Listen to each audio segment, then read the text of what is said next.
Mini Jake, the tribe has spoken. Fuck you, Kevin. Aw, fuck you too, sweetie.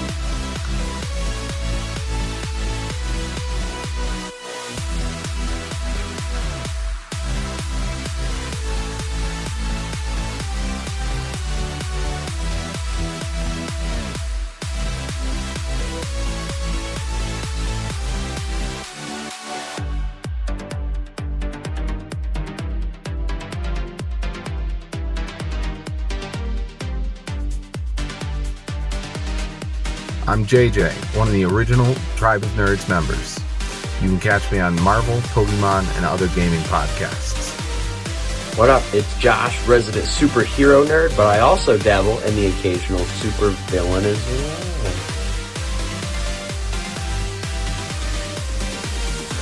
Some may know me as the Chaos Gremlin, but really I'm just Joe King. Pikachu, use Volt Tackle! Good job, Pikachu!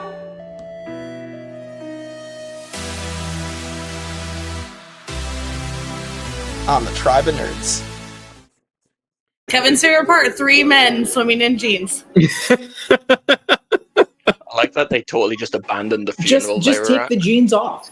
Like, Person's favorite part, shirtless Sawyer running into the water. and shirtless Sayid. I mean, I could do without all the other ones, but look, you notice that Jack didn't take his shirt off. He's like, I can't compete with this shit. He was emasculated. I love that he has 3 guns pointed at him and he just laughs. Like, Yeah. Yeah, that's a bad idea to try to attack Echo.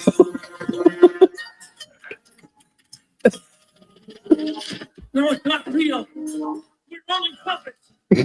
Puppets on springs. As long as we push it, we'll never be free. Indefensible behavior. He really thought he was going to try to beat up Echo. I don't suppose you have 42,000 more of those here? Libby? that's what it's for. I was joking. No, you weren't. That bird looked camouflaged. Yeah. Looked like a... Did that bird just say my name? Okay, so it's what you guys were. At every moment of his life, he is more sure of anything else in his entire life. Like, he's never not sure of what is happening right in this moment. God, I can't fucking stand him. Is that Clancy Brown again? Doesn't change the fact that you killed them, but... My son! Hey everybody, welcome back to the Tribe of Nerds. Kristen, Kevin, Michael, and I are finally back for Lost, the Season 2 finale, Live Together and Die Alone, Part 1, and what an exciting kickoff to this 2-part finale. A lot happened. We finally got Desmond back, and we got to find out his backstory, so... very fun stuff. So what are your guys' thoughts on... We get so much. We get multiple shirtless men swimming in jeans. We get Sun being a badass. Yes. We get John Locke being a complete idiot, undeniably, that not even Michael can defend. We get so much. We get Desmond back, and we get a Libby, like a surprise Libby. We get Amazing. Angry Jack. We get a bird saying Hurley's Jack, name. We get Clancy Brown back. We finally get the answer to the snowman joke. Yes. Right. Amazing episode. And that's only part 1. Yeah, we're only halfway in. Well, when I something else. When I have 3 pages of notes on one episode, that tells you that a lot of shit went down. But that also means that I have to listen to a lot. I mean, I could say the same thing. I do have fun facts before we jump into it, though. Of course. Hit us with it. So this one's a really fun fact. This is the first flashback of a non-Oceanic 815 member. So we get a first flashback of somebody that was not on the plane. Mm-hmm. So that was kind of fun to get a little backstory on Desmond. This one, I have always had a pet peeve with this one, so I'm interested to see if Michael and Kevin felt the same way, and Jake, what your take is on this, which I'm sure we're going to get to towards the end. But originally, Damon and Carlton, so creators of Lost, they had Sawyer basically saying a big F you to the whole thing with Hurley and was leaving with Hurley. They were done with it. This was stupid. were, abort mission, and they took it out because they ran out of time for the scene. And they have been quoted to say that this is one of their biggest mistakes that they made, to not focus in on the emotions that these characters felt finally realizing that Michael had betrayed them. And I have for years have been bothered by this, because it's like, this was like 2 seconds. Like, can you imagine finding out he just shot Libby and Ana Lucia, let Henry go. Now we've been following you into the jungle to untimely death. Like, they should have taken this and made this a moment more. And so they have quoted that this is one of their biggest mistakes that they've done with Lost. So Yeah. I get cutting it for time. I think they could have, if they had been more conscious of how they were shooting it, they could have, rather than like have a full scene and a fight about it, like cut away and then like go to Jin and Sun and Sayid on the boat, right? And come back to them like making the decision to continue on, so that like, yes, we cut the scene out because we don't have time for it, but like we still know that happened. yeah. And we just went through a whole thing of like Sawyer being really like upset about, kind of surprised at how upset he was, I think, about, Anna's death and after everything they'd been through. So yeah, it would have been nice to see. I thought you were saying he was gonna leave the mission. Yeah, with Hurley. Like, I don't know if I agree with that. I think Sawyer would be like gung ho of like fuck Michael, but like, no, we're gonna go kill these others. Basically, what they were saying is that for Sawyer's character, he would have been like, I'm not dying for him. Like, it wasn't. Right. Yeah. So it was Sawyer being who Sawyer typically is, but just him and Hurley leaving together, basically. Yeah, I definitely expected Hurley to do what he did to Sawyer in that one episode to Michael. Like, I totally expected Michael to get a big punch in the face. Like, honestly, I think he would have absolutely deserved that. But like, for Jack to kind of pull them back together also makes sense. Like, to be like, hey, we have this plan, let's not screw it up. Yeah, obviously we'll get there, but Jack probably should have told people anyway, but also like, he's listening to Sayid. So I mean, we're going to talk about it more. I just wanted to bring up the fact that the creators, they were cognizant of this was a screw up. Like, this was something we should have made time for. So I mean, I get it. Grand scheme, it's a small little screw up. It is a small little screw up. It doesn't like affect anything majorly, but it's like something that I've known for years that I've been kind of upset about that we didn't get more backlash from that.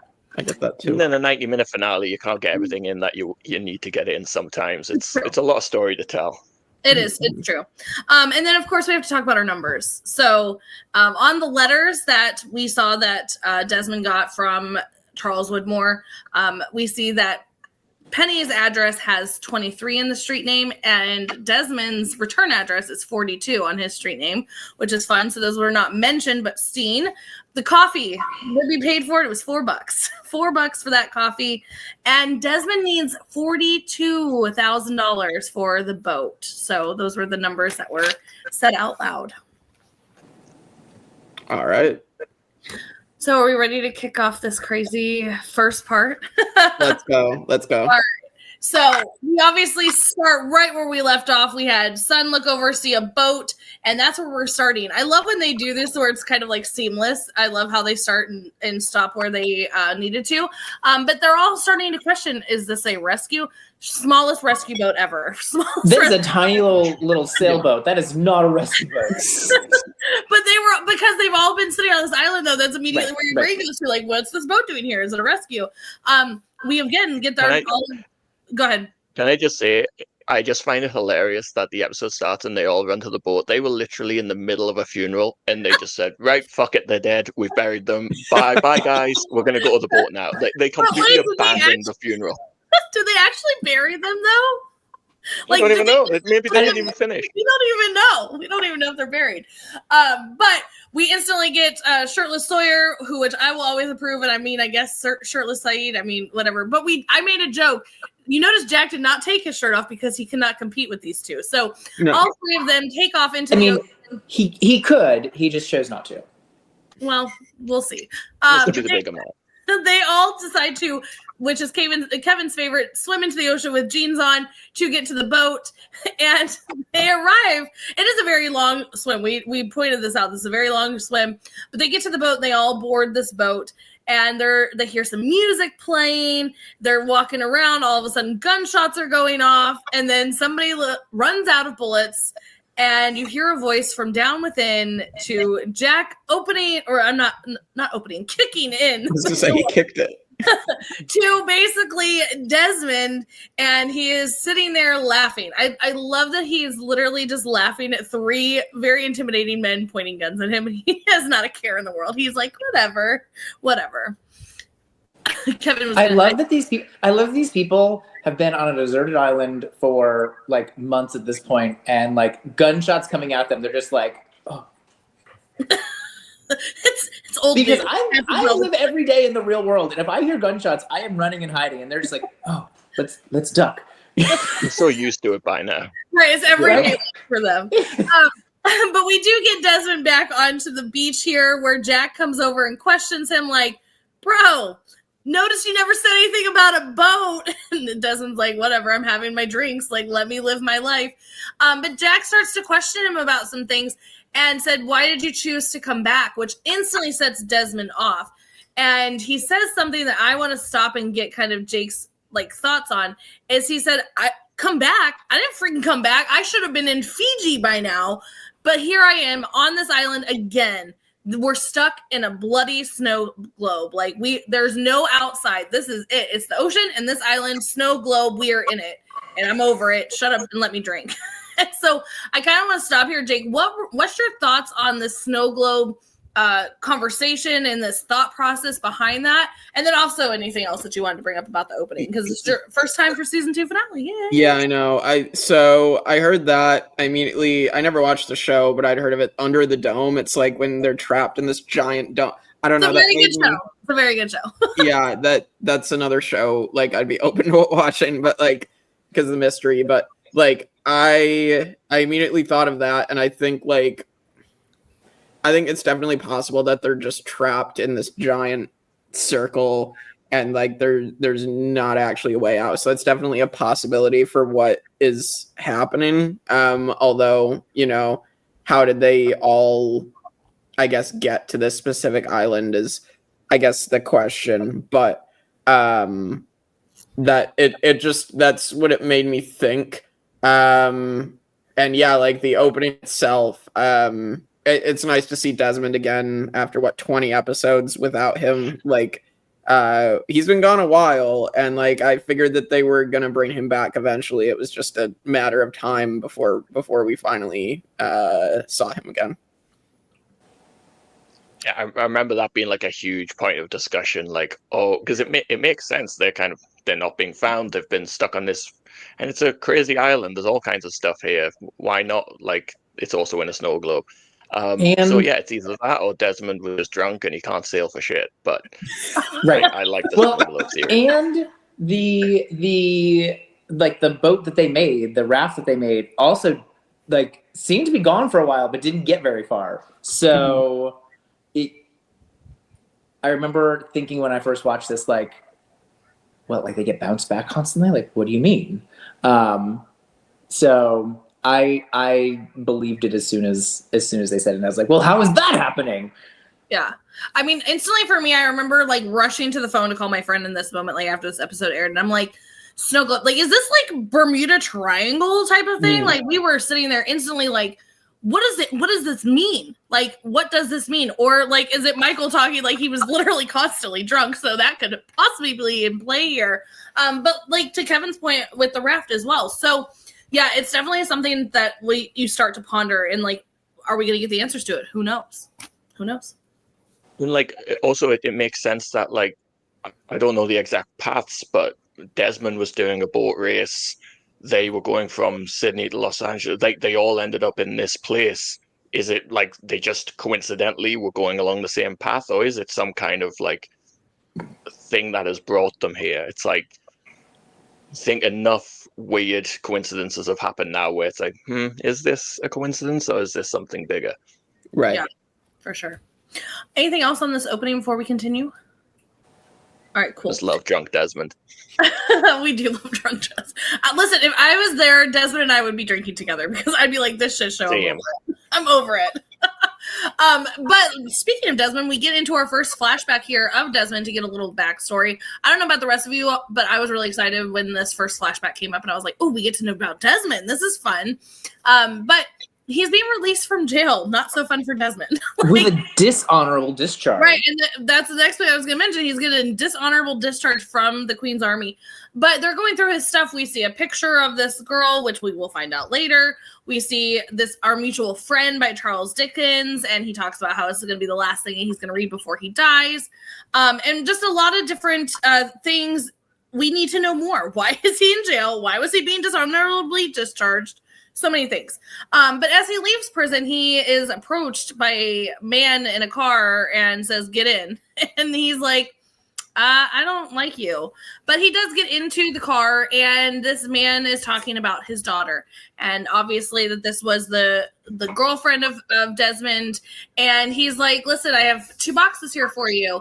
One will represent your past, and the other will represent your future. And you're welcome. So this like interaction, you could tell like their body language. This is not a good relationship at all. Like they are not fans of each other. But in the not good. Not good. First box is letters. Letters upon letters upon letters. Dick move. Like, let's get the counter out because this is like a letter a day. Yes. Does this remind you of anyone? Susan. Fuck you, Susan. He's the male Susan. Susan. He kept the letters like Susan did for Michael. They should have ended up together. Susan and Widmore. Most definitely. But yes, he does keep those letters from Penny. Instantly sets off Desmond. He is pissed. But he has all right to be, because that is like ridiculous. But he does keep those, and he says, listen, so sorry about your luck. She is now getting married. She's not going to be with any part of you. You are trash. You're running away. And here you have your box too for your future. Here's the money. I'm buying you off. You will not see her. You have no contact with her. And Desmond's like, why are you like so sure I'm not going to do this? And he's like, because you're a coward. And that's kind of how we leave this interaction between Widmore and Desmond. And we're kind of being set up to be like, we're going to see later that this is the whole time that he's called this. But going back to the island, we have Jack. Sayid had pulled Jack away from Desmond to walk through his plan. You see Jack being very hesitant here. Like, are we sure we're going to do this right? Maybe I should tell Jack or Kate and Sawyer. And he's like, dude, chill out. I've got a plan. The plan is I'm going to take this boat now. We have a boat. I'm going to go to the other side of the island. I'm going to scout it out. I'm going to give you a signal fire. You're going to meet me. And then we're going to like take him out. We're taking him out. We've got the surprise element on our side. And then he brings up the black smoke again, which is what we had in season 1 finale I love this line. He's like, this time they're going to know that we're coming. And I was like, oh, Sayid, this is such a badass line. It's so good. You get like a little chill moment, right? Of like, oh, okay, I can't wait. But we also see that Kevin's favorite person, Locke, has now entered the hatch. Locke has now entered the hatch and shows back up to Echo. Echo, I love, is just sitting there. He's like, hello, John. Echo is me. Echo has no time for John's bullshit. So unbothered by him. Nominee for favorite character of the episode right there, because same bro. He is so unbothered by Locke. But Locke says, you know what? We are not pushing the button anymore. And Echo's like, that's cute. Please leave. And with that, Locke, I don't know why he had this brilliant idea to decide to grab his Jesus stick and try to destroy this computer. Can I just point out, this is my favorite part. Locke, with all of his might, 2 arms, ready to figure this out, and Echo just puts up one hand. Again, unbothered, because he's not even like, oh, it's just like, no. I love it. I love it. It's like a cartoon where Echo then just like picks John Locke up by his shirt, like scruff his neck, and then just kicks him out. Like, it's just so funny. But I also We're all love puppets on strings. Yes, I love that he does lose this battle very epically, and he kicks him out. But I love that Locke is like, no, my button, don't touch it anymore. He's like, let me back in. We're just puppets on swings. You have to stop pushing. Don't push the button. Station, which I'm sure we're going to get into more details about. We do get them ready for their mission. They're about to take off. Kate starts questioning this. Rightfully so. She has seen these like costumes, if you will. She's bringing up like, something's just not sitting right with me, Jack. Something. He's like, it's fine. It's totally fine. Nothing's wrong here. It's totally fine. But she brings up like, hey, I remember the costumes. Like, I think that this is a joke. Like, this is all for show. And Michael jumps in immediately. He's like, I was there. I saw them. Michael, I know everything. And so it's just like, okay, I guess we'll leave now. You also see Jack give everybody guns. Hurley, of course, does not want one. And he gives Michael one, which we are going to come back to find out later here. There's a part later that we're going to talk about. But he gives everybody guns and they take off. Last little bit in the section before we start to talk about it, Sayid does run up to Desmond and he's like, hey, I need your boat. I need your boat. I got a plan. I need it. But it's an interesting thing, and I want to talk about this because I want to hear Jake's ideas, is Desmond says, so you're going off to see the hostiles. And we're like, wait, what?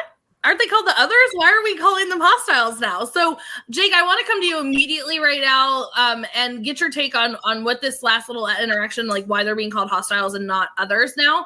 And the fact that Desmond obviously knows about them and he was locked in a hatch or on a boat drunk is kind of an interesting thing. So walk me through that and kind of this little bits and pieces here. Okay, so, I mean, we know from when we first met him, he did talk about Calvin, who we're going to meet later, as, well, we technically met him before in Sayid's backstory, but we'll learn that he was down there, and Desmond talked about how he died, and left him there, and so clearly it must be something with like the others and they came in and probably that my theory is they killed Kelvin and then that's how Desmond took over the hatch. So that's why I think he's calling them hostiles, because he's seen firsthand what they can do. So that's my theory. I don't know, like it's very, very interesting to think about everything. But yeah, and then Sayid, obviously with his plan to use the sailboat to get over there and try and get Desmond to help him, which of course Desmond is going to refuse. But like, you know, the unfortunately the one thing that Sayid doesn't have expertise in is sailing. So can you believe he has something he's not expert in? That's so weird. Turns out he's flawed after all. He also can't read French. Okay, that's the only thing that the other girl ever needed him for. Right. Shannon. She was called Shannon. Oh, sorry. How could we forget? kind of like in The Walking Dead, like our main group call them walkers, and then you come across like other groups and they call them like biters or rotters or like whatever. It's like they don't call themselves the others because that would make no sense. Right. And Rousseau's a crazy person who was like, they're the others. So yeah, it does kind of make sense that they would have different names for them, like whoever these island natives are. And yeah, I really like hostiles. I prefer hostiles to others. Hostiles is a way better name. More, but hostiles is great. I love it. Little thing when they're in the flashback with Desmond, I love that to signify that we're in England. We're just going to have it raining the entire scene. Just pissing down with rain the entire scene. It's like, yep, we're in England. That checks out. Oh my God, I love that. I also want to bring up, he brought up this, our mutual friend, this book. This guy also said to him, like, that only works for you if you know you're going to die, because he brings up that this is going to, why are we turning your camera off? I didn't do anything wrong yet. No, it was Sarah. Sarah called me to turn my phone off. Shocking. I would say friend of the show, but is she? No. Maybe not. But with Associate of the show. With that, it brings up this, like, he has talked about, he's read every beautiful word that Charles Dickens does. I'm only reading this when I die. And we're going to hear about this book again later in this, when Penny sees him later in the episode. But obviously this is very important to him. Like, this is like a treasured thing. Like, we're going to see it even later when he's like on the ship and he's facing, you know, this storm, like he saves it. So I just like to point out that I think that was something that he even has a smirk when the guy's like, you have to know when you're going to die. And it's like, dude, you missed the whole point. Like, basically, I'm just saying that this is one of the last things I want to do. But it was a moment where I loved his little smirk. And I thought he was just like, you're an idiot. That's why you're working behind a counter. I like my like hippie ideas of like life and death and blah blah blah. Like I like that for Desmond. Like as we'll see later, even when he's in that, like he's in the storm and like it seems like the ship is gonna go down and like it looks like he's getting the life raft. Like he doesn't read the book. He wraps it up and he puts it in his jacket pocket. Like because like he's not ready, right? Like I like that like he's like, yeah, this is my reminder. Like, Yeah, for sure. I'm just gonna make fun of John Locke real quick. Oh, Go for it. Because you had already done it, but No, I like how when John Locke wants to push the button, everyone needs to help him push the button. Everyone needs to make sure the button's being pushed. He's making a schedule. He's not asking people. He's making a schedule, and you have to come for your 8-hour shift so you can push the button. Everybody's got to push the button. But as soon as he doesn't want to push the button anymore, he's having a little temper tantrum about it, and he's trying to break the computer because no one can push the button anymore. Get the fuck over yourself, John Locke. Anyway, don't like him. we know. That was clear. He has every reason to believe at this point, based on what they've seen, that the button is bullshit. Listen, And Jake, I can't believe, Jake, that you're not backing me up and being on my side here, because since season 2, episode 1, it's been, this button's nonsense. Let's not push the button. We want to see what happens when we don't push the button. John Locke's finally doing what we want, Jake. I know. No. But he's also throwing a freaking temper tantrum. It's the temper tantrum. That's what it is. Okay, listen, I also want to find out what happens when you don't push the button. However, it's his behavior. Yeah. Right? It's not, it's now, I don't want to push the button, so no one can push the button. You can't have my button anymore. This is my hatch, and this is my button, and you can't have it. Like, get over yourself. You're not that important. You're one guy. I mean, I'm not going to defend him too much on this one. I do agree. Yeah. I mean, just to, because Michael always says nobody ever has his back. I'm going to have his back for one moment.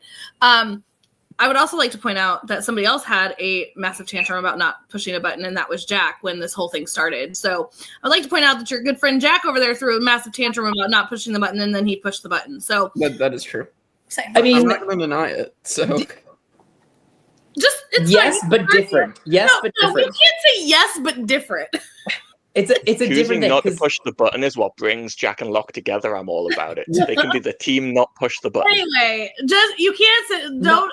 They are not the same. No, person. because it's not about not wanting to push the button. It's about the control of, we have to push the button, and now we're going to be besties, Jack. We're going to have a shift together for 8 hours. We're both going to push the button because we have to push the button because it's my hatch and it's my button, and everyone does what I say. And now everyone has to do what I say. I say no more button. yeah, and thinking he can beat up Echo because it's Oh his my hatch. god! Thank you, Echo. Thank you for putting in a Echo did not sweat him at all. No. That's my favorite part. Is him just He does get plenty sweaty later. I obviously know. He climbing out of the hatch, climbing through the quarantine hatch. Well, let's continue on our journey of this part 1. We get to our next flashback with Desmond. He is there for coffee, but he just used all of his American money on a taxi and has not gotten all of his money transferred over yet. And this is where we get the surprise of Libby. Jake, it took you a good solid minute to actually realize that was funny. I think it was the hair, and like I Yeah. wasn't seeing her face at first, and I'm like, oh, it is Libby. I love that Michael and I both were like this. We're like, Yeah. Yeah, I was like, don't make it obvious you're looking. Don't make it obvious you're looking. where Michael and I are making it completely obvious. I'm just like, "Are you gonna look?" I did, because I did look over and see like Michael do that, and I was like, oh, okay. I think that also registered it. I was like, oh, okay. So we've seen this person before. And then, He okay. does look very different, He cleaned does. up, like off island. Yeah. Yeah, she does for sure. With a wig that's not her regular color. Yeah. Right. A very terrible wig. But Yeah. with that, they do kind of start to have this bond. She buys him the coffee. They go and sit down at his table. He talks about how he's going to sail around the world. There's a sailing competition. He's going to do it. She's reading over this pamphlet. And she's like, why is this so important? And he's like, why do you need to sail around the world? And he's like, it's who I'm going to win it from. We see that it's sponsored by Charles Woodmore. So he kind of wants to stick it to him after all the issues we just had. And with that, she says, what's the $42,000 for? He goes, I want to do a sailing competition, but I don't actually have a boat. It's kind of the most important part is this boat. And she goes, well, I have a boat. And he goes, really? And she talks about her husband passing away recently. It was his boat that he had named for her. And she says, I want you to have it. So sweet. Like, it's like the sweetest gesture. Like, she just met this man and she's giving away her husband who just died. She says like a month ago, I think. Yeah. His like number one treasure that he named after her. Named after her. Right, that she just gives it willy-nilly. I'm not gonna stop here because there's another section I want to get to, but I want to come back to this part for Jake because I want to talk about her husband dying obviously later. Going back to the island here, we see Sayid asking Sun to help with this because Desmond said, I'm not doing shit for you. And Sun goes and presents it to Jin. This is the sweetest freaking moment. He's like, I am not leaving you ever again. And she's like, who said you were leaving? Because I'm freaking coming with you. Aww. Badass Sun, we love you. She snapped that all the way down. She was like, I don't care. And we have this moment between Sawyer and Kate now out in this jungle as they're trekking along. And he goes to almost pick up a baby doll. And Kate's like, bro, let's not do this. Did this before. Done this At before. least Kate learned from her mistakes. Kate learned and does a way better job than Jack of stopping someone from touching it. That's true. But also, I'm amazed she could learn something. But anyway, moving on. This is the second smart thing Kate has done just this episode. I hate her. I lost Shannon. I need somebody else to bitch about every 5 seconds. With that, one of the guys. Yeah. Listen, I should be there. I should be there getting caught in a net with Sawyer. So let me have my moment. Because I sure as fuck wouldn't have stopped it. I'd be like, oh, darn, we're caught in a net. I also love the moment when he goes, oh. Yeah. You actually got caught in a net. I thought he meant caught in a net, but you were actually caught in a net. Yeah, I love it. She's like, what do you mean? And she's like, never mind. He's just like, never fucking mind. I'm an idiot. But with that, we do see this very weird camouflaged bird appear out of nowhere and squawk something, which we've heard before of him going, Hurley! Hurley! Yeah. And he goes off and Hurley's like, that bird just say my name, and Sawyer's right there back to be like, yeah, after crab gold, you're an idiot, shut up. But like, it very obviously says Hurley. Like, Sawyer, are you deaf? Like, it very obviously says that. But there's a major part that happens here, which I said we were going to bring up, is Michael goes to shoot said bird, and his gun's not loaded. Yeah. See, we've got a problem. But Jack goes, sorry, Michael. Right, but Jack was very quick on point. I mean, not enough to like get the suspicion, like, oh, is there something going on? But he was very quick-witted to be like, oh, I'm so sorry, I must have forgot to load that. Here, hand it to me, I'll load it right now. Like, he didn't even think twice about it. He's like, oh, so sorry. Like, and that I thought that was very smart of Jack to be very quick on the punchline. Listen, at that point, Jack should have been like, oh well, and just let him keep the unloaded gun. But I mean, it wasn't even so much to be like, oh, I forgot to load that, and then he like didn't do anything else. He's like, give it to me, I'll load it right now. Like, it was an honest mistake. It was a very clear clever cover up, if you will, from Jack. So kudos to Jack for that. We do one of my favorite parts coming up is Charlie coming up on Locke crying. Oh my god, it's so good. Oh, Charlie gets him back too. Changed, my friend. And I love that Charlie gets a little bit of a gloat moment here. He's like, go talk to your friend that's pushed that button one too many times because he's as crazy as you are, you little jackass, for all the shit you've caused me. And I love that he had his moment to tell, basically, like, I'm coming for, like, you're an idiot. Like, look at all the shit. You're out here crying like a little bitch after everything you've done, and I don't care. So I do love that he kind of had that like moment over Locke after everything that's happened.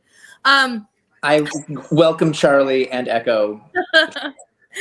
We do have Sun and Jin walk up to go sail with Sayid, and Sayid goes, you weren't invited. I'm so sorry if you misunderstood, but you weren't invited. She's like, I don't give a shit. If I was invited, I'm fucking coming. And Sun is like, she like mic dropped that moment. She's like, I'm sorry, it's not happening. It's not happening. Like, I didn't ask if I was invited. Sun again, like very small scenes from Sun, but she's like Queen Sun in this moment. Like, she did not, I didn't say you were leaving me. I'm coming with you. And I don't care if you invited me or not. I'm freaking coming. Like, it's just a cute moment. Last thing in this little section here is we do see Claire kind of toying with this little vaccine thing that Charlie has given her, and Desmond goes, "You're wasting your time on that." They kind of have a moment where he probably, as drunk as he is like saying some stupid shit about men leaving women while they're pregnant. And Claire is not about that, but he does bring up that he wasted his time with this vaccine for quite some time, and that she was a waste of doing that. So I'm stopping it here. Jake, I want to go back. First thing I want to go back to is Libby. We know that her husband has died. Do we think, I want to get your opinion, do you think that she went into the institution where she saw Hurley before or after? Do you think the husband dying is what put her into the institution, or do you think this is before she was even married? I think it was after. I would have to think trauma would have done something to her to put her in there, but I don't even know. I was trying to be like, when she said the name, I was really trying, like David, I was trying to really think if we had heard that before. I mean, we know Dave, Hurley's imaginary friend, but I can't really. Yeah, but I didn't remember any other David to my memory, but there's been so many characters that I can't really keep like minor characters straight at this point. I agree with you too. I think that's what she was like. Maybe that she gave Desmond the boat, and then maybe like she had like not buyer's remorse, but giver's remorse. Seller's remorse. And then realized that was the only thing I had tied to my husband, and then he's dead, Right. and like, that probably is what set her off. That's kind of where I've always thought, but I just wanted to hear your take. I was the opposite. This is her fresh out of the institution. Like in the immediate aftermath of his death, I thought like, oh, she maybe went there, and then this is her kind of starting to recover, and this is a moment of her like letting go of that and sending it to a good cause and being able to move on to the next chapter of her life. I was that way around. I think timeline wise, it probably makes sense if she goes after, just because like if he just died a month ago, it's so recent for her to have gone in, get checked in, get better, get out, and get back put back together. So timeline wise, it probably makes sense that she goes in after, but I think storyline wise, it makes more sense if this is her freshly out and like put back together, and she can now let go of those things. Right. Yeah. I mean, again, we'll probably never find out this I mean, I didn't expect Libby to show up after she had died at this point anyway, but like I would think after season 2, I mean, I'd be surprised if we got more follow-up at this point with her being dead. So, I bring up this, we've said this a couple of times like on this podcast. This is why I love Lost so much, is that so much is left open for your own interpretation. Like I would have never thought about it that way, Michael, until you just said that. Like I've never once thought that this was her like getting out of therapy and being like, okay, it's time for me to like let it all go. Like that is such a brilliant like take on that. And I just love that Lost lets you kind of have your own conclusions about things, and none of them they never confirm if you're right or wrong, which is great. I don't think you need to. Like it's a great conversation. Like, so many people get mad at certain things about the show for that, where it's like not every story needs to be told in like complete start to finish detail. And I think these things, it gives you enough to actually have discussions about it, and like that's way more fun. It's so much more fun that we can have these discussions about it rather than you go, oh, this is what happened, and we go, yeah, that's what happened. Right. Should we move on? Right. We'd have no podcast.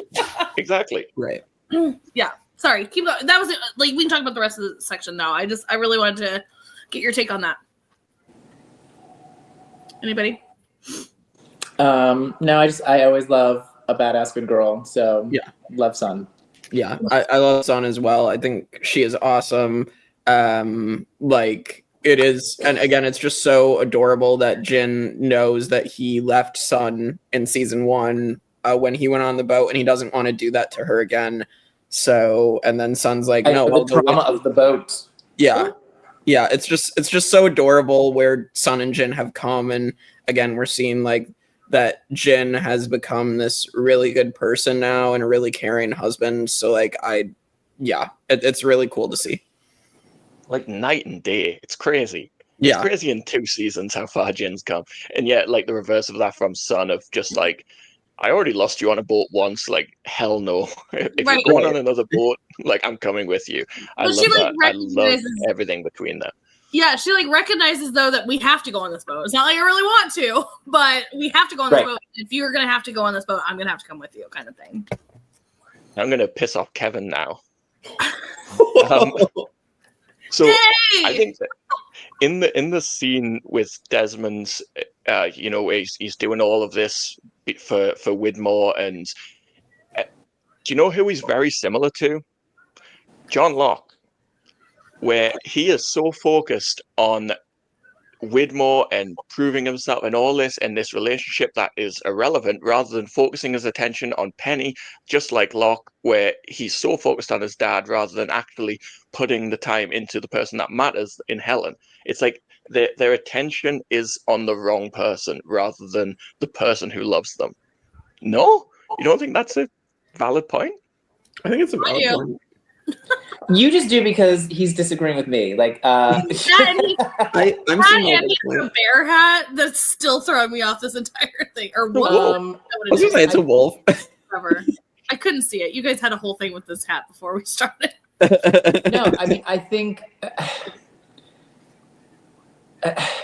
because Locke is just like constantly being manipulated by people. That's why he's obsessed with his dad, because his dad plays him like a fiddle.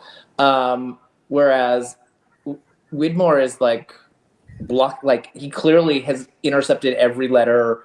Like, he has no way, like, as far as he knows, he has no way to get in contact with Penny. So how is he going to get Penny's attention? He's going to, like, beat her dad at his own competition. Like, I think that's different than, like, just being obsessed with why doesn't my daddy want to play with me?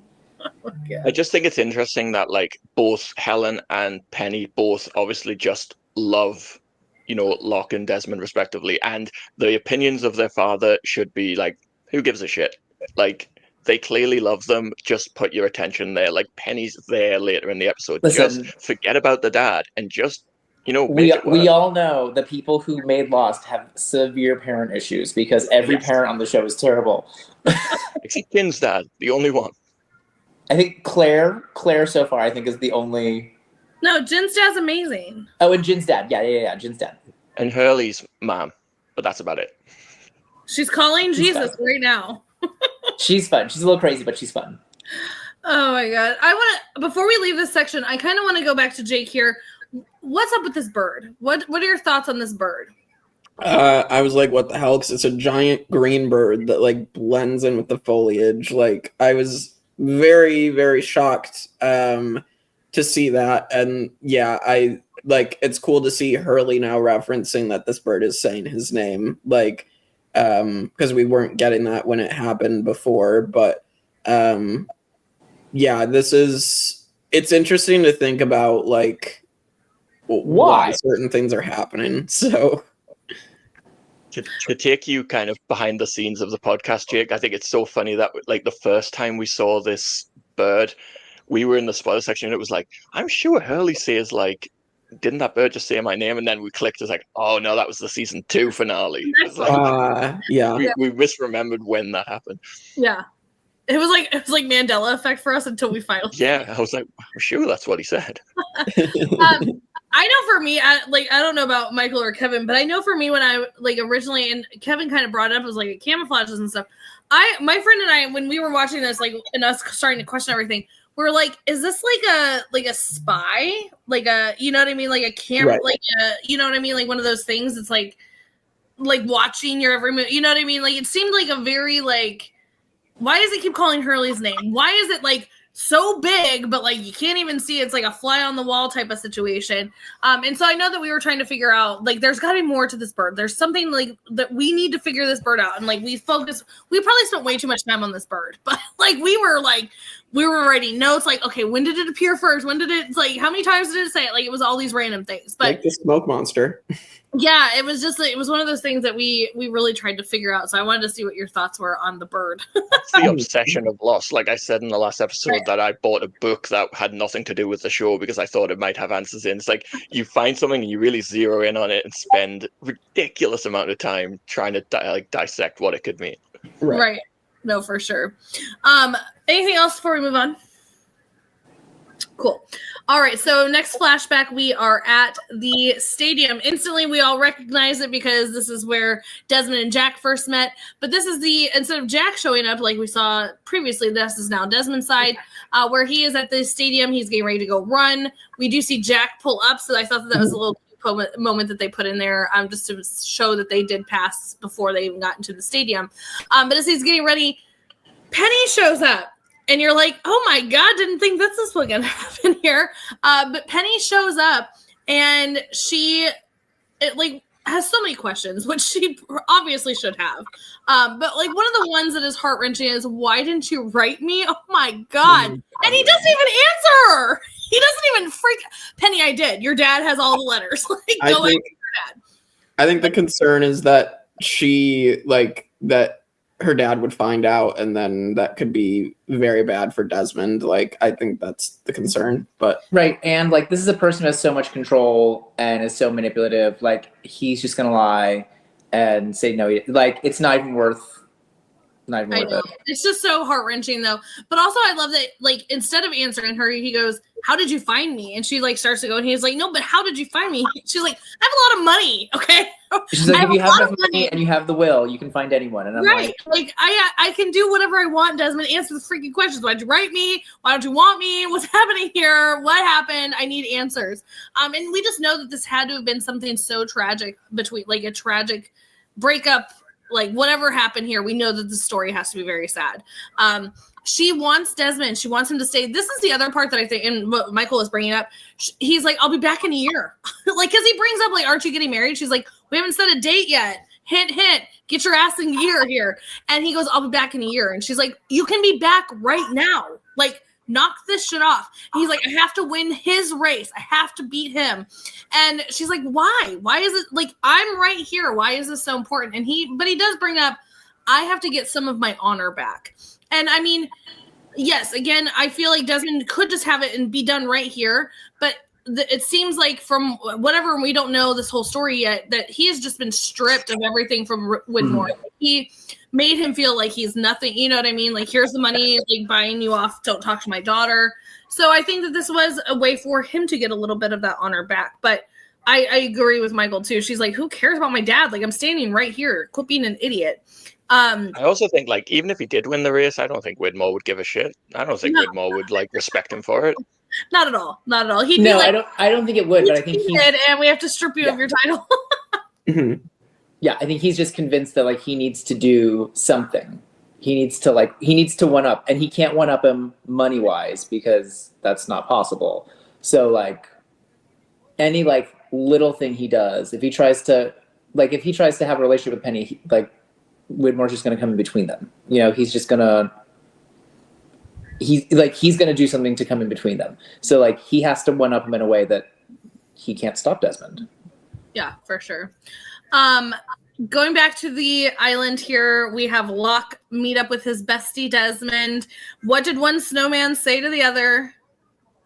Smells like carrots. Thank you. I was like, good God, y'all are gonna leave me hanging here. But we do finally get the answer to this joke. If Greg was here, he would have held up his sign that said "Fuck you, Susan," which I appreciate more. But with that, they do reunite. They have a good moment. He goes, "Hey, you're gonna stop drinking because we got a mission to do. We are gonna stop with the button. You wanted to stop with the button. Let's stop with the button." Desmond's like, "The freaking stop with the button." He's like, "I have, but then somebody else took my place, so I'm gonna need you. We're gonna do a little mission here." And so we are not pushing this button.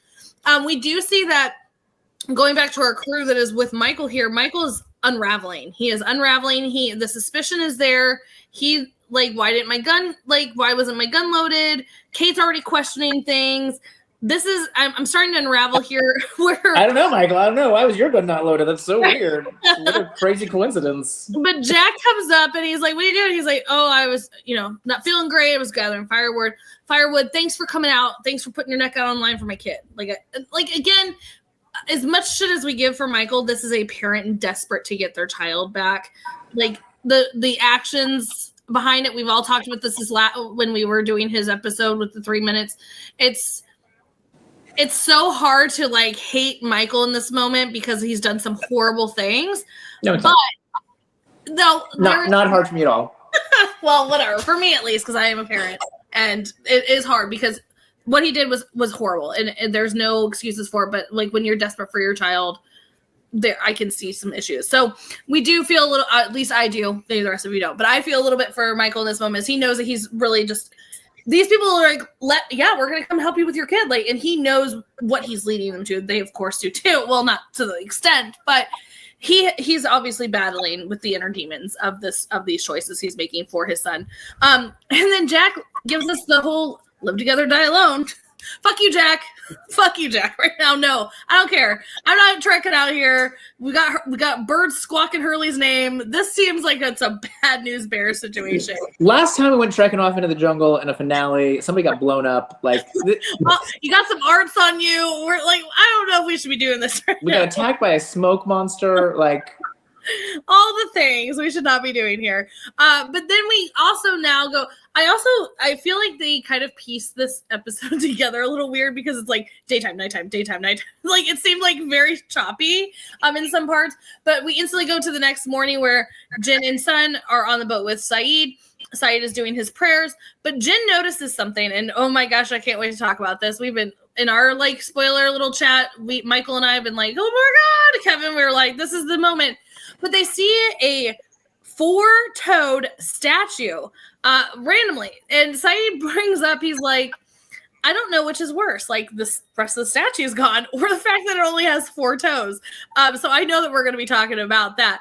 But we do go back to Echo in the Hatch where it starts to do some weird things. And he goes to investigate and the blast doors come down, which we have seen before in the question mark. And he is locked out. So I want to stop there, but Jake, kick us off on your thoughts here. Yeah, so the random foot, it's the golden foot. I'm very curious what the statue is supposed to be. Clearly someone that I'm guessing the others idolize or something. I mean, that's probably what I'm thinking, but the fact that it isn't finished is interesting. So, and it only has 4 toes, so who knows what this actually means or is supposed to mean. And I did want to mention as well with Sayid, again, to have, a Muslim man openly practicing it is very cool. So on a boat with 2 Koreans, one of whom doesn't even speak English. Yeah. Love Lost. Very, very well done, Lost.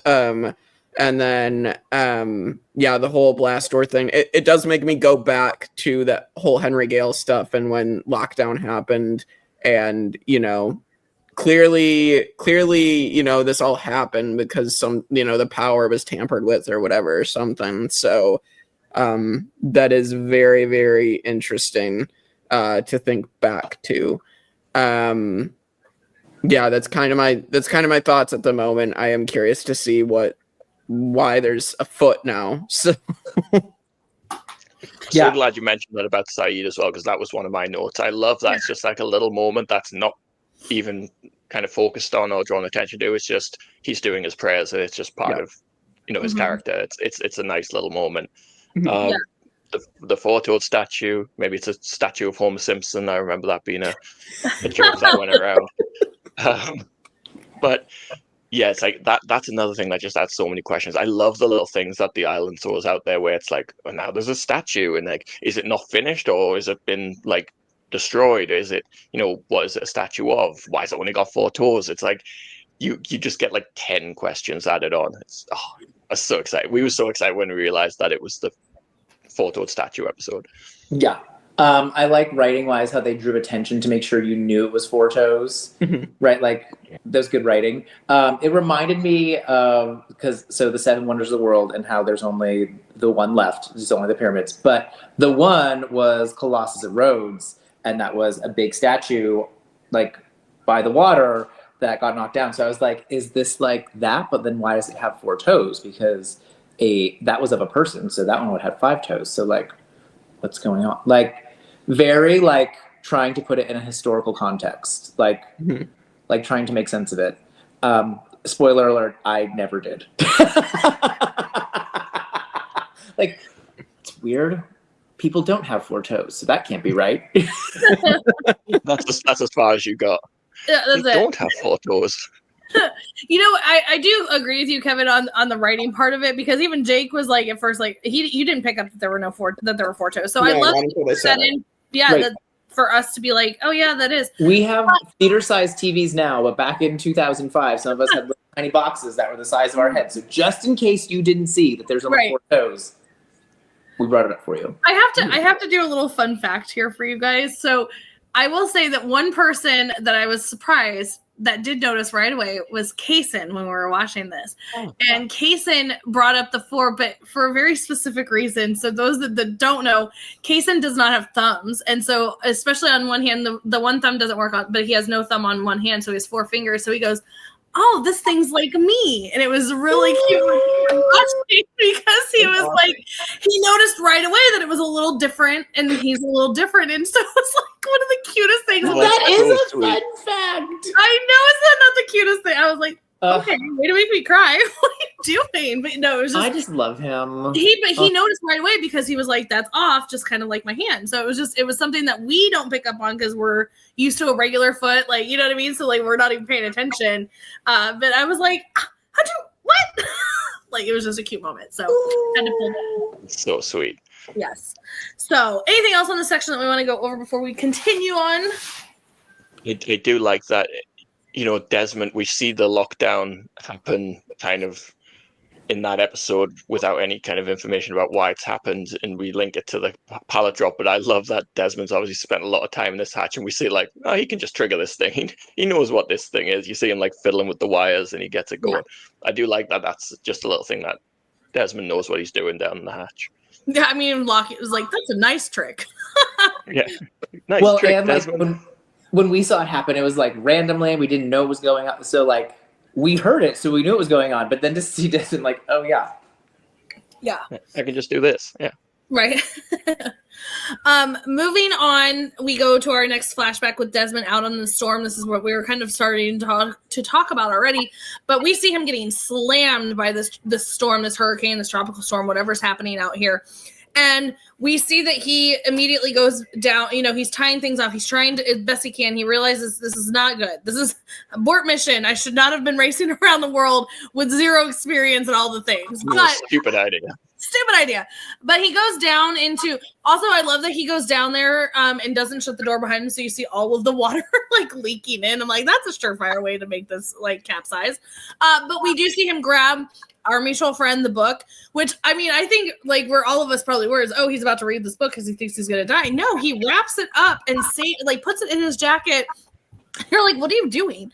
But he does go back out on deck here to jump off onto a lifeboat. I think that was like a life raft thing that he had. I didn't know what he was going to do, but he gets knocked out. He gets hit in the head, to which we see him waking up on a beach, and we see Kelvin coming out and saving him, which it was like, we didn't know at the time, but like, Kelvin, okay, weird spot that we'd see you here, like we saw you in Sayid's backstory. So this is fun.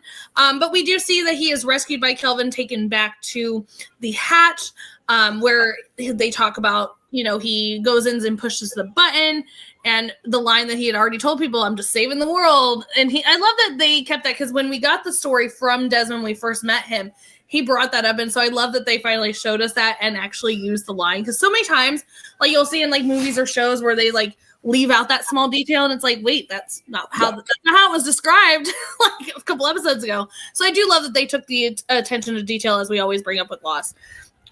We also see that Desmond has lots of questions. He's watching this orientation video over and over and over again. He was kind of like Locke, if you will, and kept watching. I got you, Michael. I'm right there with you. But he keeps watching this video. He's like, why are there pieces missing? And he talks about Rosinski. So he's not like Locke. Oh my God. He had made some improvements or whatever he said, or edits, if you will. Right. And like his dad, he's like, he was my partner. He's not here anymore. He's wrapping himself up. He's like, he's like, I don't need to get infected. Here's the vaccine for yourself. Do this every 9 days. Also, I feel like that was a miss moment for the numbers. We could have done like 8 days. Like, come on, Lost. No, but he's like, you were out there for quite some time. Hope it's not too late. So it was an interesting thing to say there. leaves us back to Echo now just getting kicked out of the room. He is pissed. He is pissed. Not only did they lock him Finally out. met something he can't beat up, a blast door. A blast door. But listen, not only is he pissed that they locked him out, but they also stole his Jesus stick. Now you've gone and done it. Now you've gone and done it. How dare you? How dare you take the Jesus stick? And so now Echo, he is like, John, don't do this. Freaking John, let me in. Okay, all right. Now you've woken the beast. And he, with very little, like, with ease, climbs up that rope and comes out looking amazing, mind you. Like, go Echo. But he leaves, but I love that he looks back at this quarantine door that we saw from the end of season 1. So I love that they tied this in to our 2 finales, and kind of what we saw in the very beginning of the season. So it's a perfect way to kind of wrap this around and end here.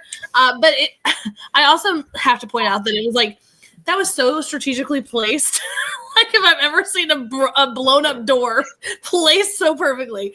But I do love that the sentiment behind it. But he does see that. He obviously sees that this has been blown up, and he is going to run to Charlie. We're going to see him approach Charlie here in a second. But before we do that, we see that Sawyer is talking about the others. He has some very fun ideas of who he thinks the others are. Aliens. He's got a whole like plethora of ideas here. And listen, you guys know I love a good Sawyer moment, but I thought that was hilarious. That he's off on a little hysterical. Conspiracy theory out the ass. But he goes, "Don't you agree, Freckles?" And she's like, "Shut the fuck up. I'm trying to like do something here. We got a problem. We got an issue. Let me pretend to tie my shoe. We've got people following us. They're across the river. There's 2 of them." And I don't know about you, Jake, but this is like when I was watching it, I was like, oh shit, what? Like I'm like at my screen, like, oh no, this is not good. But she's like, I'm about to turn the tables on him. We're gonna take out these people. They have a shootout. I also love that they were left behind, obviously, because the rest of them were walking ahead. And like they do show Jack, like, shit, why are we shooting? What's happening? But they start to shoot out. And they do hit one. Mind you, I will point out that Sawyer hit the one and Kate can't shoot for shit. But with that, Sawyer takes out the one. Sawyer didn't even know they were there. One does get away. He was busy with his conspiracy theories. That takes a lot of brain power. Anyway, but one does get away, and Kate wants to follow him. And she's like, we got to go. Jack's like, no, Kate, we're not doing it. She's like, we have to go, and we got to go now because he's going to tell everybody. Jack goes, they've already been warned. And you're like, wait, what? The jig is up. The moment, like, again, this is where we talked about, I wish they really would have focused in or done a little bit more with this scene, because when he goes, they've already been warned, where they all kind of take a moment and be like, well, how are they warned? Did you see something we didn't see? Like, what's happening here? And he goes, that's right, Michael, right? They know, right? Tell them everything. I want to know. I want to freaking know. And Michael's like, what are you talking about? I didn't do anything. What? I didn't do anything. And he doubles down. He's like, you tell them right now. And he goes, okay. And takes the gun. Okay. Yeah. So sorry, guys. The only way they said I would get Walt back. And the shock of all their faces. And then I think here's the thing is that I will give Kate credit for is throughout all the shock, because they're all just so blatantly shocked right now that this is actually what's happening and they were duped this badly. Kate pulls it in and goes, wait, you let Henry out? Like through all of the shock, because I mean, I'd be shocked. And I don't know if I could like form a process thought anyway, but for her to like bring it back to be like, oh shit, not only are you doing this, but you're the reason behind this. And then Hurley doubles down on it and is like, wait, you shot Anna Lucia and Libby, you killed them? And then he like kind of pauses and he's like, did you? Like, I love how Hurley didn't give up on that. He's like, I want you to say it. Like, you were gonna say it. If you took my girl, you're gonna say it. And then he goes, it was the only way. And to see, I also have to point out too, like obviously Hurley's face, he's just devastated. But then to actually, they show Sawyer, and Sawyer again is just like, my man Mike, my bro, like we've been through so much, and he's done all this to me. Like even he is beyond like just pissed, devastated, shocked, like betrayed. It's a lot that's happening in the scene. And again, I wish it would have been a longer scene. But yeah, he confesses to all the murders there. Hurley's like, I'm done, I'm leaving. Jack says no. And he's like, what do you mean no? You didn't tell us. You brought us out here. Again, Jack, what are you doing? Like, I get why, because Sayid told you not to. But That was a bad decision. Horrible decision. But Hurley, you brought us out here. You knew that this was going to happen. You brought us out here. Now we're going to freaking die. And I didn't want to die. I was just trying to grieve my poor woman. Like, I hate you. I'm done. And he goes, I would not have brought you out here if I didn't have a plan. And I love the Sawyer's like, what plan? Like, he's like gritting his teeth. He is so mad. And he's like, what plan? Which leads us to them back on the boat. And Jen comes across the rock that Michael was talking about. And Sayid saying, we're here. End of scene, or end of episode. Like, whew, what a way to end. But again, like, yes, that last scene, very rushed, a lot of emotion in there, but I mean, I guess the extent, like the intent is there, but I wish they would have, let's cut out a couple other scenes to make this a little bit longer, but yeah, walk us through it. Yeah, I like that whole scene again. I definitely can see why, because like I was definitely expecting Hurley to have even more emotion, because literally I was waiting for that since like a couple episodes ago of like, wait till Hurley finds out that Libby just died because of Michael, like unnecessarily. I mean, so yeah, Anna as well. Like, it's just this massive thing. Like, definitely him and Sawyer have every right to be pissed about that. And so I honestly wasn't expecting that to be how Michael got his spot blown up. I definitely thought it was going to be the cameras from the Pearl, because like, you know, that would make sense. That, you know, since they're captured on film, that right, the whole thing would get captured. So that's why I definitely thought. I didn't expect it to come out sooner. So that was interesting to me. And then yeah, just like to you know, set up this, what is going to be this final episode, final part of the finale, to see the Rock, and I don't know, like it's pretty exciting. So that's kind of my thoughts on this. And yeah, also like the two others following them and Kate noticing, and like kind of this moment of like, yeah, they're keeping tabs on us at all times. So like they aren't just depending on like Michael to get them there. They have people watching to make sure it happens. So Kate's like 4 for 4. Kate deserves some credit. Like, there's like 4 major like intelligent moments. Well, kind of begrudgingly. Like, yeah, she puts together the Henry thing. She's the one that spots the others following them. She's bringing up the prosthetics and the beards. And there was another one that I can't remember that Kevin mentioned earlier. But yeah, like Kate's been on top of it this episode. Yeah, there's no reason for the Kate hate. I gave her credit. Through gritted teeth. Okay. Mm-hmm. Yeah, sure. No, I think that it's funny that this is another situation where like any movie or TV show where like things could be solved if people communicated. Like if Michael from the beginning was like, hey, this is what we have to do, he didn't have to kill anybody. Right. Or if Jack from the beginning, Michael doesn't do that, Jack from the beginning of the plan is like, Kate, Sawyer, we can't tell Hurley because he's got a big mouth, but here's what's going on, right? Like, all these problems could have been solved if they just communicated. Now we've got Sayid like on his own mission. Like, yeah, you probably should have. But yeah, I mean, sorry, I didn't mean to cut you off, Michael. But like, on Kevin's thing is Michael coming back, going, "Hey, Jack, this is what happened to me. This is what I know that this doesn't sound great, and I know that this is probably not something we want to do, but this is the only way they told me they're going to get my kid. I'm going to get Walt back.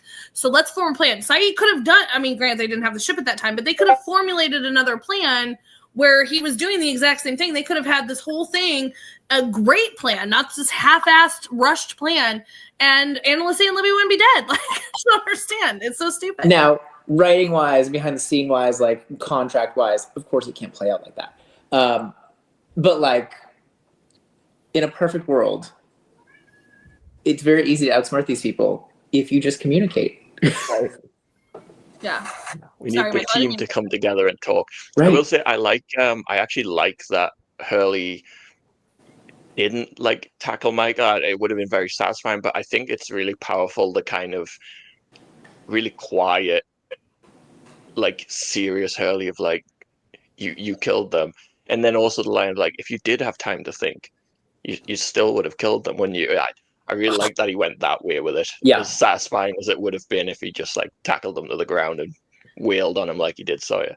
Yeah, I think especially because it's a 2-part finale, I think ending on the "we're here" and then like that close like is really good. But if they're going to do a typical like montage closing, like end of the episode, would have been good to like show Jack and Michael start to walk off and like Kate following them, and then like Sawyer and her like, I mean, we got to do it, like without words, just like he's there crying upset, and Sawyer like picks him up and they go together, like that sort of thing.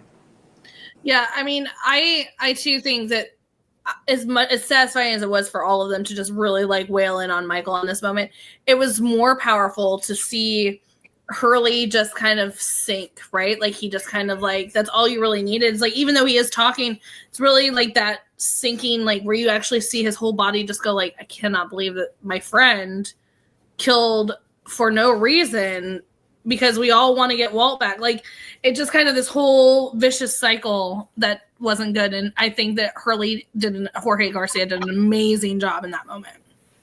Yeah. So unsung hero of Lost. I don't think he gets enough credit for like what a great actor he is in a sea of great actors. I've got one little line that I don't know if it got no reaction in the episode, and it's one of my favorite funny things that Charlie says. When Echo comes running up to Charlie, he's like, "Do you know how they got the hatch door open?" And Charlie's playing his guitar. He's like, "I don't know, but if you hum it, I could probably play it." He thinks he's just asking him to play something on the guitar, and it's such a funny little interaction between them where Echo's just like, "No, something serious is happening." Yeah. That is a good line that I don't think I picked up on, but I did also like under the radar and subtle. It's good. Yeah, I did want to say also, like with the quarantine stuff, I mean, it is interesting when Desmond gets like picked up by Calvin and taken to, it's kind of like a dream vision that we've seen. Yeah. And so like part of me is like, okay, so this quarantine sickness also like it'll explain why people are having these visions and why we're seeing that. So that's my thought on that. Yeah, it looks like there's like 6 people coming to get him and it's just one. Right. Yeah. And is that the sickness or is that just like the concussion? Because the show is finally admitting that people get concussions. Yeah. So like filming wise, it's such a good way to shoot it. I love that crazy, like almost dreamlike. It's so good. Yeah. Yep. All right. Favorite and least favorite? Favorite. Ooh. I mean, there's quite a few good favorites in here. I mean, Echo for like tossing John Locke out of his hatch. It's so good. And then, Sayid's plan, and then, Sawyer and Kate have some great stuff in there. Hurley understandably is very upset with Libby once he finds out what happened to Libby. Upset Michael. It's really a toss up. You know what? I think I'm gonna go with Echo just because I found it hilarious to toss John Locke out. So, and then least favorite, I will go with John Locke because, geez, dude, like having the temper tantrum and thinking that you can beat up Echo by yourself, like. I don't know. Like, it's hilarious. I think John Locke absolutely deserved what was coming to him finally. So, yeah. Well, my favorite character, I'm so happy to see him. I'm going to go for Desmond. Like, it's so exciting to have him back, and I think he adds so much to this episode. And, like, I completely forgot that it was a Desmond episode as well. So it was like double excitement when he's back and it's a Desmond one. He adds so much to the show and he's so great. And a bit of Scotland representation never goes amiss. And least favorite, shout out to Charles Widmore. Fuck that guy. But I mean, Michael, like we've said, there was so many better ways that Michael could have handled this. And he has taken all out there. Like, he doesn't know what's going to happen to them, what the others are going to do to them. He could be marching them to their deaths. He's already killed 2 people, and now he's going to potentially get all these people killed. Like, scumbag. I get that you save your son, but like, nah, terrible. I mean, favorite obvious shout out to Echo for not dealing with John Locke's shit. Although I think he kind of does get one upped by the blast door. So no, That's my true. favorite. I think I'm gonna go with Sun because I love a badass good girl. I like her not taking it. Like, no, I'm going on your boat, and I don't care if you invited me or not. And like just making her like staking her claim in the like no, like I'm helping, and I'm not just gonna let the boys do this. Love Sun. Least favorite. I also really don't like Michael, but I'm going with John Locke because this temper tantrum, this like you can't have it's my hatch and you can't do that anymore because I said like, bro, like Michael making terrible decisions, but like at least I can see the cloudy judgment of like trying to get your kid back. Like you're just having a temper tantrum because you didn't get your way. Grow up.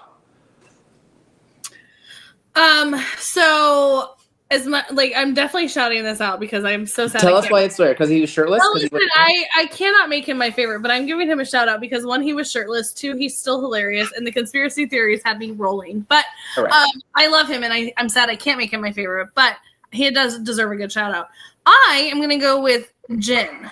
Jin is my favorite character because of like total transformation. But not only that, we know that he still is not speaking English, and he's just like, oh sure, I'm gonna get on a boat. I don't know what I'm doing, but I'm gonna get on the boat because my wife asked me to do that. Like he's there to like he's always wanting to help. Character growth. But like he's always wanting to help these people too. Like we've seen him bring sea urchins and fish, and like, he's just always constantly helping this group of people without knowing why he's helping this group of people. Well, and like when we saw him in the beginning of season 1, he seemed like such a jerk, and so like to see him like being so helpful and so integrated, yes, great choice. Even in his jerk era, he was giving them sea urchins, and like yes, you know yes, I mean? but like we were taking his behavior as like jerkish behavior, but now that we see him and know him, like great choice. I support that. So now tell us why it's Jack for your least favorite. It's not Jack, actually. Okay. I'm going to shout out Charles Winmore because fuck that guy. I repeat everything that Michael just said. But I too am going with Michael because again, like reasonable choice. As a parent, I would do anything for my kids. If somebody took my kids, you can bet your ass I'm doing everything in my power to get my kids back. And that's why I'm saying it's so hard to like this like moment with Michael is like you want to like yes I understand but no I can't because like how dare you do this. But the fact that like what Michael's saying, like you not only have you already just killed 2 people, you're now leading like all these people out. Poor Sweet Hurley, like of all people, like of all people you're leading Sweet Hurley, but other people that like we've got the doctor, like now you've just left everybody back at the beach. Like what if they needed the doctor because you had to take the doctor across the island, you know what I mean? Like all of these things you're putting like Sayid and them, they want to try and help, and now they're going on the other side of the island to try and help. You don't know what you're throwing them into. Now granted Michael doesn't know he's doing that, but all these things that Michael, like we said, could have avoided by being just upfront. Because I think that they still would have helped. I think they still would have helped without all of this going on. So yeah thank you, Michael. Yeah, he took out 2 innocent people that didn't need to be casualties. So yeah. So Michael's a reasonable choice. I thought you were gonna say Jack or Kate for some reason. I was like, damn it. No, they get theirs when they deserve them, okay? Yeah. Well, yeah, we are gonna do episode rankings because we have another like this is one unit. Yeah. So tune into part 2. That should be up just around this time as well. So definitely go right to part 2 of this finale and get our reactions. Then you'll get spoilers from them at the end of that. So and episode rankings from us. So with that, yeah, go check out all our content, and we'll see you all next time on the Tribe of Nerds. Fuck John Locke.